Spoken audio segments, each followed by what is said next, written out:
jiru achitti namoota na fuudhanii deeman kanaaf immoo nu harkaa fiigeeti akka akkas ta'eeti waa godhee gaarantii naawwanni godhanii nama yaamanii namarratti naawwanni godhan wajjin deemee dhaqee helame gaafadhe guyyaan dhaqeerraa manni murtiidhaa yeroo ballamaan natti gaafate guyyaa 10 tursiisuu barbaadu jechuudha sun. Gizeen dhaqullee maal wajji qabdan jee namni na gaafate hin jiru namni ani poolis xaabiyaa dhufee hoggaa yaamanii na gaafatanii nama kana ijaan arkee hin beekuni ka waliin nu fide nama akkana jaamu maallaqa inni kan akkanaati sababni inni kanneef kana nabiraa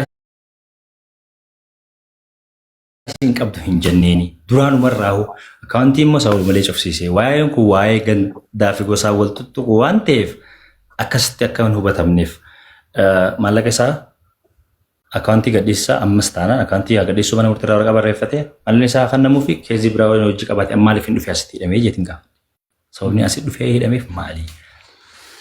Dabbaqaati waan akkanaa tokko ture keessaa haga alatti jabaa haga xiqqaatti beekaa haga wallaalatti waan diree takkaa ture ani guyyaa san hidhamee manni murtiidhaa malli namicha akka deebi'uuf anaaf namichi nagaya waliin qabu nagaya wal gaafannee wal dubbisnee adda deemnee saayibota kiyya asumaan kan hin galateeffadhu Feesal Jibriil mucaa jaamu kan warra dhiirtiin hojii ture gaafa gizeen qabamee deemuu irraa illee kan makiinallee qabamee jedha deemee isaa achi na hojii turan isaantu beeka bakka wanni sun akkasitti cufnee bakka gabbayee miidiyaatti illee dubbatu hin barbaanne haalliin keessa turee fi istireesa hamaa tokkos ture waan hin malle tokkoo fi akkasittiin maaliin godhe cufeetiin biraa deebi'e manni murtii waraqaa barreessee akkaawuntii illee gaddisaa maal jaajee Kasih ajaa'ibu achirraa gizeen dhufu ani hisseetiin jira jeetaa isaa ture inni akka itti hissemee fi ajajee yoo hidhuu baata karaa kanaan qabaa fida asitti sidha jee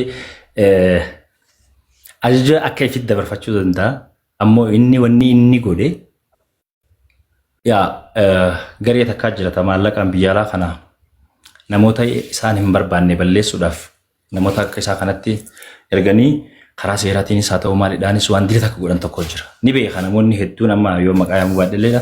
Saniitiin carraa qabutti fayyadamee maqaa kiyya dhahatee hojii miidiyaatti as bahee natti fakkaataa ala waliin beeynu wal agarreen beeynu gaafa waggaa 2 duraa kana isin jeessa wal agarre ammoo gandummaa yoo ja'ame sheekaa maqaa sheekaa qabu tokko miidiyaatti as bahee waan hin qabne. Even keessa dabree waan jee ma viidiyoo isaa faana bira jiraa jechaa ture jaan gizeen dhagu. Haga kanatti sin jechuu kiyya balasa kiyya wanni ture kana wanni anaan jaame khabira wanti ta'e immoo khabira waan akkana kana. Okay. Achi keessatti isin walitti buutanii walitti illee bu'uu bira kuttaniiti namootni sababa keessanii hedduu walitti bu'e ispeeshaalii akka Harargee fi akka Arsii waliigalatti ijoolleen as gubbatti hedduu walitti deddeeffachuu turtan. Akka amma jettetti gareetu jaaramee hajattuutu dhufe Sheekhaa Roobefaan garee qabanii ati yoo sibiraan garee qabaachuu turtanii yeroo sanitti garee waliin as gubbaa even laayivii gubbattis tahee viidiyoo mumurame arke tahee atilleen akka Harargetti yeroo san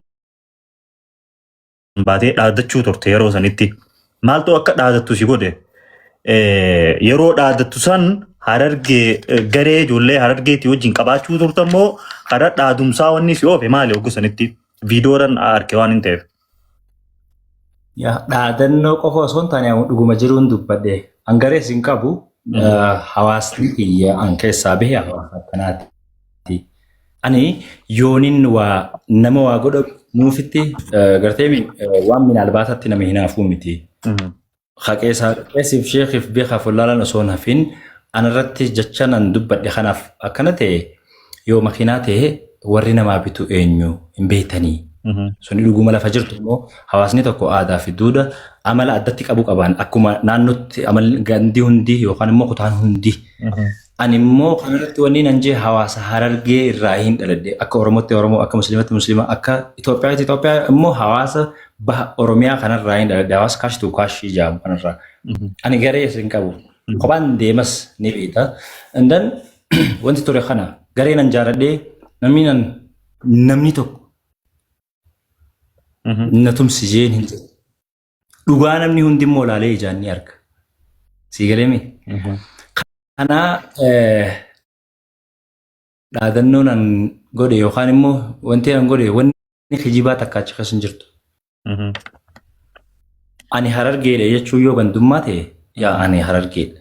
Ammallee Oromoodha. Oromoo keessaa kutaa Harargeetti duuba kun waan inni itti dhaladhe harbis namnis beeku maaltu dhaadannaa godhe yoo. Okay. Filattee?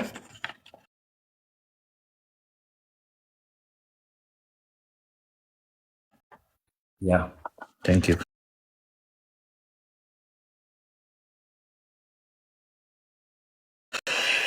Okay, osoon karaa atis hordoftoota hedduu sheeniinis hordoftoota hedduu qabaatee nama Oromoo taatanii sanirraa nama Islaamaa taatanii san booda araara akka itti buustan irratti osoo joo qabdanii isin lamaanuu hin araaramnuu jettanii ka'uttifattan namni yoo nama walirraa ajjeesee ni araaramaa.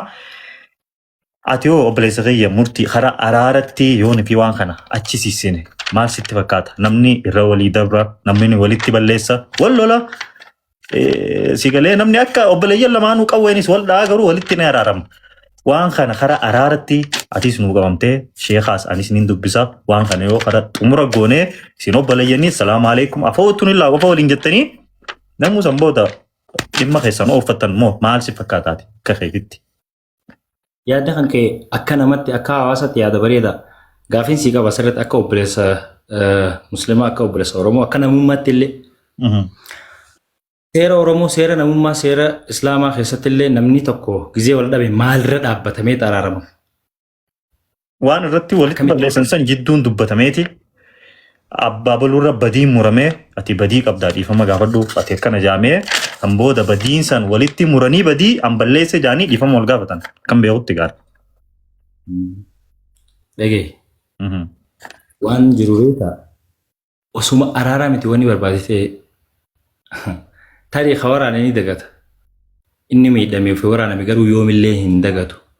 Araarri murtii guutoo dawwalanii yookaan immoo karraa yaamanii tiktaak irra fidanii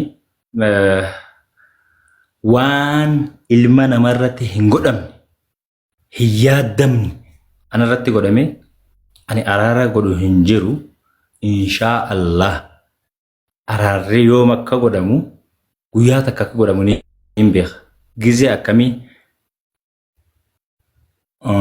waan hoggaa ta'e. Okay, afoon illa. Nuti waanuma salphaa seeneeti gaa afootti waliin jaa jedhee xeeruma yaadneeti eefa dubbiin akkanatti jabduu fi ulfaattuu murtiin konnekshiina keessa qabe. Okay, eefa dubbiin akkana ulfaattuu fi guddoo taate. Okay, na dhageessa amma? Asirra gootu? Okay. Tolayyee kana akkanatti bira kunnaa.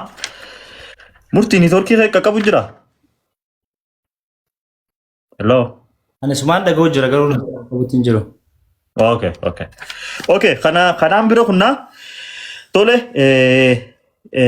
sanumaan wal qabatee eefa mana hidhaatii baate osoo hin turini hin beeku yeroo hirriibaa koo miidiyoon kun girgireessite gamaa gamanaan murtii kajoo fi atilleen wanni keessa irratti maxxansuu turte bifa miiraatiin akka amantii gadhiifte.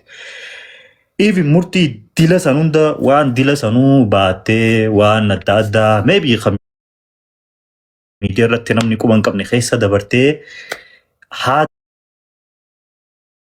haddii amantii gadhiiftu wanni akkanatti si goosisuu danda'e maali mee murtii haddii san hunda? Yaa yeroo tokko ni beektaa abde miira kee akka itti ibsa haala keessa jiru hawaasa keessatti himachuu dadhabda. Ani waa'ee kiyya takkaatiin miidiyaa hawaasaa kana bahee waa'ee dhuunfaa kiyyaa yeroo hedduu bifa qoosaa bifa taphaa fi ajandaa taphaa garaagaraa yookaan immoo kanaan beeyta malee akka itti dubbattu yeroo dhabduutu jira. Reefuu irra si kaaseetiin jira. Ana balleessu maqaa qofa osoo hin ta'in mataalee wanni hin godhamin hin jiru. Waan danda'amu kana hundaan uummata keeyyatti hin himne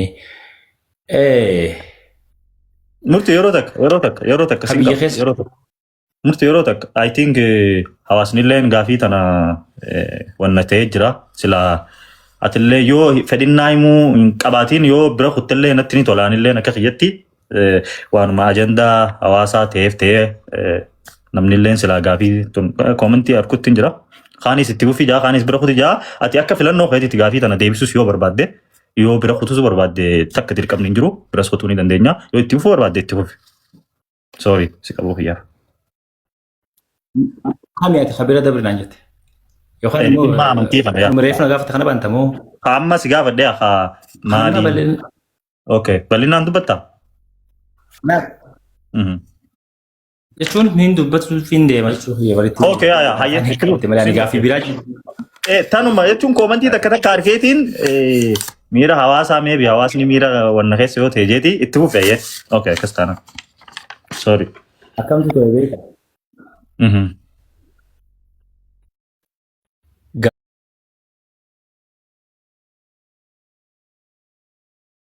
Gaafa miira kee baastee ibsachuu dadhabdu. Gaafa haala keessa turte roorroo sirra geesse namatti baastee ibsatuun sitti ulfaatu.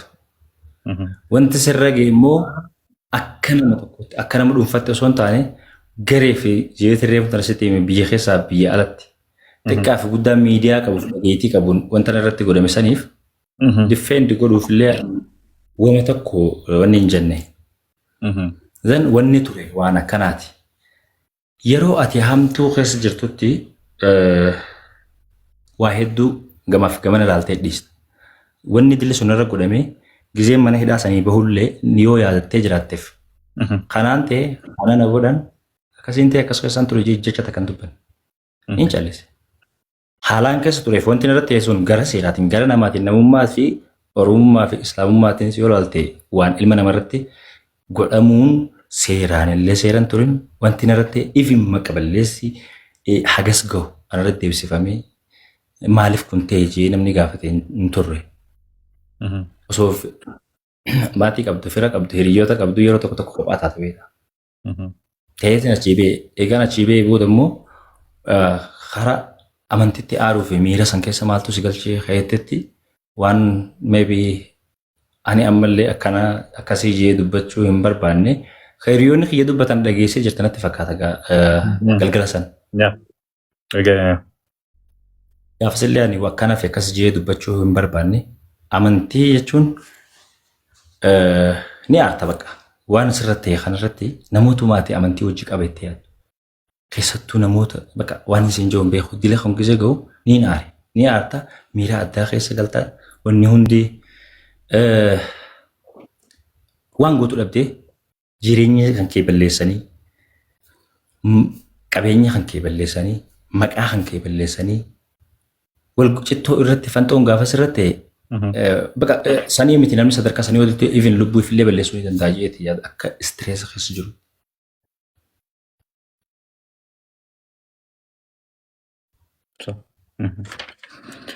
Wanti ta'ee kana akkamitti akka ta'es gaa akkamitti immoo akka wanti jees itti deema.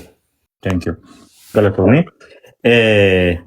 Tole osoo ati ooltee hin bulin yeroo miira keessa gartee akkasitti muufattu akkuma egaa namni kun diinas qabaa firas qaba yeroo sanitti sitti qoflee siif gaddee kasiinee fi kasitti gammade hedduu namoota hedduutu jira. Achi keessatti immoo osoo ati ooltee hin bulin waan san keessaa obboleeyyan kee si qaban yeroo sanitti namoonni akka daftee as deebitu si godhan shoora olaanaa taphatan ni jiranii namoonni asumaanuu galatoomfachuu barbaaddu.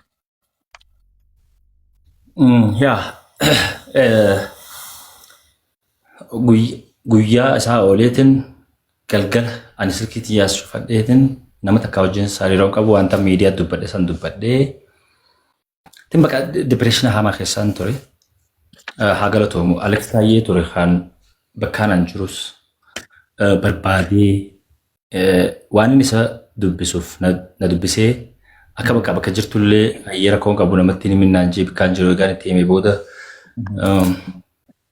namoota sheekotii fi ustaazota sanii dhiyaatan wal dubbisee isaanillee dhufanii akkasumatti ifuma biratti arge jechuun akka waan tasa ta'ee tokkotti biratti arge haa galatoomanii dogoggora akka ta'e ilaa qiyaamatti illee wanniin ani hin dagannee fi dogoggorriin an egan dhaladhee godhillee dogoggora kana akka ta'e yoomillee hin dagan immoo kaniin itti waa baradhillee ilma namaatiif jee maaliidhaaf jee miti wanti sirra gahee namni haqa ofii dhabee maqaa ofii dhabee wanni dilli sun irra geesse silaa sanii olillee ni tahaa ture sanirratti dabalatee gaafa maniidhaa sanii beeru manni hiyyaa akka diigamee akka wayiin gabbee dubbadde ani guyyaa takkaaf wanni akka ati naa hubattu hawaasni kun hubatu barbaadu egaan dhaladheeti as gee egaan miidiyaatti na beeytaniiti wanni biraa haafuuti hawaasa kiyya hawaasan irraa dhaladhaniin jaaladhaniin kabaja Oromoo guutuu addatti hawaasa baha Oromiyaa kan irraa dhaladhe kana yoon waa'ee isaa hin dubbatin namni biraa akkanaa dubbatu nama birarraan eegu waan ta'eef niin dubbadha. Hararge jechiin gizee hunda jiru diinanatti godhuu hin qabu. Guyyaa takkaaf akka dargaggeessatti niin rakkadhee niin dhibamee niin dhabe jee nama takka gaafadhee hin beeku. Geemaa na taphachiisaa jee hin beeku. Giiftii takka naa kannaa jee hin beeku. Atis ni beeyta isaanis ni beekan. Sii galee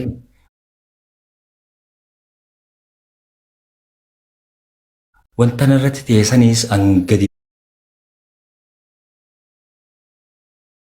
wanti sun dhuguma amantii islaamaa keessa namoota bifa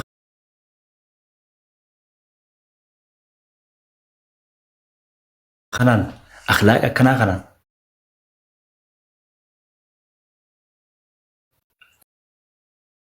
maqaa isaanii kan hin yaamini Aleksi fidee dhufee wajji jira achi teenyee ni haasoyne ni waa hunda itti himee ani isaanitti dubbatu dandeenya mira gaarii keessan turre emotional ta'e bakka ni jira namatti dhagahamee tasgabbeessanii na waan ta'e hunda eega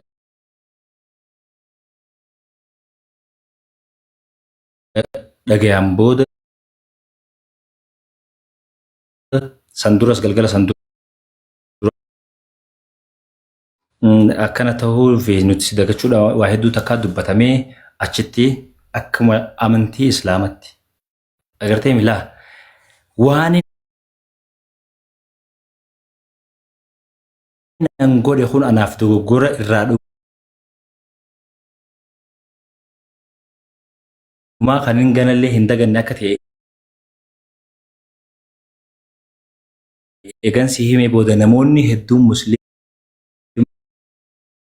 tasgabbeessan waan hawaasa dubbachuu qabanillee shaadallee qabaddu jaan waan godhamuu qabu hunda goone nuti jiraallee naan jaanii afshee